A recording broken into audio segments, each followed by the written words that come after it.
How can you be kind to a world that was never kind to you? That's the question I keep coming back to. After reading through his letters, listening to the stories passed down through our family, and holding on to the 18 years I had with him, that's the conclusion I've come to. Somehow, despite everything life threw at him, my papa chose kindness. This is his story, told through the words he left behind and the voices of those who loved him most.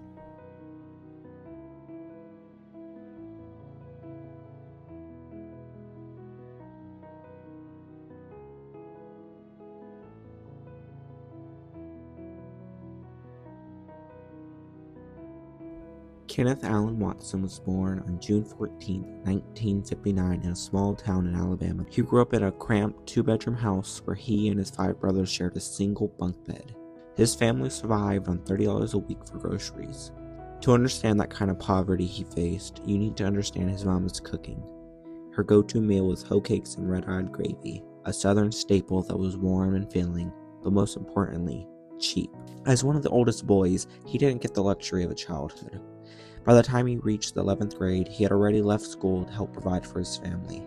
He worked wherever he could, the kind of work that left your back aching and your hands raw with nothing to show for it except a few dollars.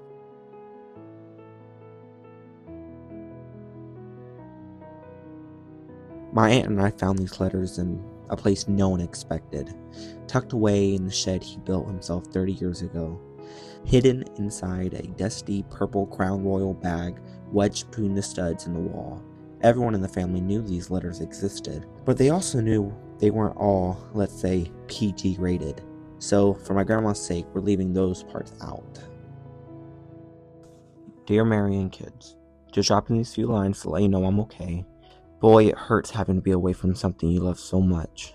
I do love you and the kids. I just wish that I was with you 3 right now, because Mary, my heart is beating for you and the kids, and I hope that you and the kids can find a place in your heart for me, because I don't know what I would do without you. Well, Mary, I'm gonna go for now, right soon. Tell Junior and Misty that their daddy loves them, and honey, you can read, so here, I love you. Kenneth Allen Watson. Papa and my grandma were young when they started their family, just kids themselves. He was 18 and she was 19, trying to raise family while still growing up. Neither of them had perfect role models. Neither of them had much, but they tried. They gave whatever they could, and they made sure their children had more than they did, even if it wasn't much. It was something. The final letter that I would share with you is the letter I love the most. It's dated December 19th, 1980. In this letter, my papa expressed his love to his wife and kids. He was in Florida during the time for work, and he couldn't get his family off his mind. My papa didn't know it then, but 44 years to that day, he would take his last breath next to his wife of 47 years in the home he worked so hard to make. He kept his promise. He gave my grandma and the rest of his family a home.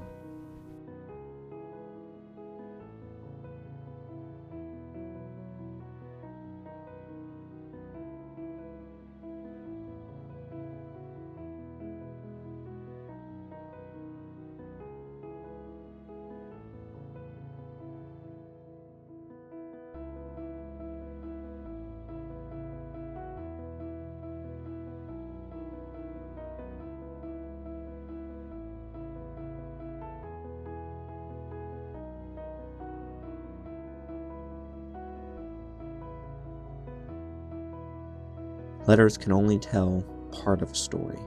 To understand the full picture of who my papa was, I turned to the people who knew him best.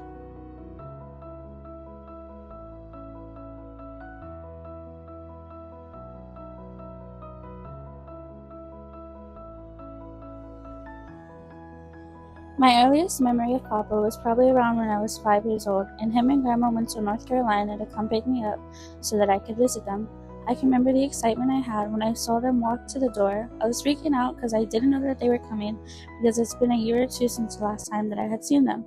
Before that, I was always with them, even more than I was with my mom, so just imagine how excited I was. I remember I was showing them that I could shoot a stream of water through the little gap in between my teeth. Papa had acted like it was the coolest thing that he had ever seen. I don't remember a lot, after that, but I do remember that Papa didn't sleep the whole car ride. He was just running on 7-Eleven coffee and cigarettes. The coffee was always black with 3 little packs of sugar. Papa showed love by bitching at you. If he didn't bitch at you, he didn't care for you. Like, he can make a mistake and he'll go help you, but the whole time he's helping you, he's gonna be bitching. I remember when me and Grandma broke down on the Fort Deneau Bridge and we had to push the truck off the bridge. We couldn't even see him yet, but we heard him yelling and he was coming to save the day. One day when me and my dad went deep sea fishing, we had to outchase a water spout coming into Fort Myers. We had to jump onto the dock, and when the boat crashed against the bank, I slipped off the dock, and my dad grabbed me one-handed and threw me over. He was like a hero that day. And the last memory I have of my dad, after all the years he had stopped drinking, he sat down with me and had a cold beer after a long day's work. My first story is when your papa told me that my present under the tree was a train set that he had got me, but when I opened it, by my surprise, it was my first ever Barbie. I loved spending time with him, and he was one of my favorite brothers. My second story is when I took a Greyhound down to Florida during the first Christmas that David Allen was born. So I had an infant and a 2-year-old daughter. It snowed that year, but really it was just snow flurries. And so I got trapped in Tallahassee for 18 hours. I lost all my money, so when I came into Fort Myers with a starving 2-year-old and an infant, your papa was there waiting for us with some more Mickey D's. My earliest memory is seeing him in a black suit, come to find out that it was for his younger brother's funeral, who died of asthma. He looked handsome in his black suit, but also had a look of grief. Your papa loved lawnmowers because he loved seeing a beautiful yard. It made him proud to have his land be beautiful. He would also put his wagon onto the back of the lawnmowers so that his grandkids could join in on the fun. This made his grandkids love him very much. This is all I have left of my papa. Some letters I found in a shed and some stories that people in my family have told me. But I think that's enough. I think it's enough to just hear people's stories and to find old letters, because it's better than having nothing. My papa wasn't the kind of man to say I love you all the time, but he sure did show it. He worked his whole life destroying his body just so his family could have a home. For our family, he was a protector, a provider, but for the world, he didn't owe it anything. The world never helped him out, so why should he help the world? Why be kind to a world that was never kind to you? For my papa, it was simple. All he had to do was take care of the ones we love.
No puedo más,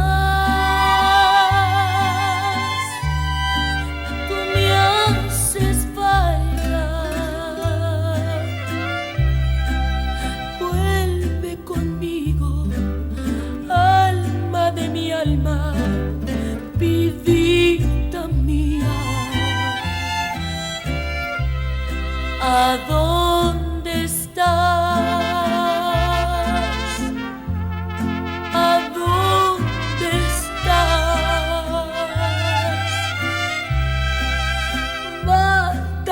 Cielo, trágame tierra, quiero morirme si no vuelve más.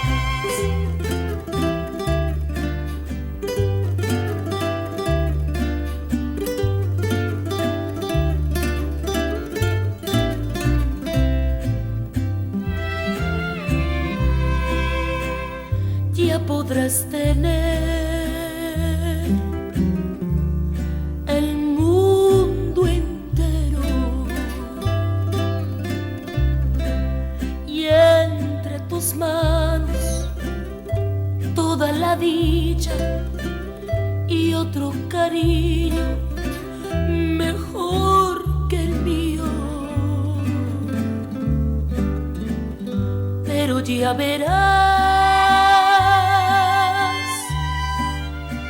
que todo acaba y al verte solo como hoy me siento siempre hace frío. ¿A dónde estás? ¿A dónde estás? Mátame cielo, trágame tierra, quiero morir.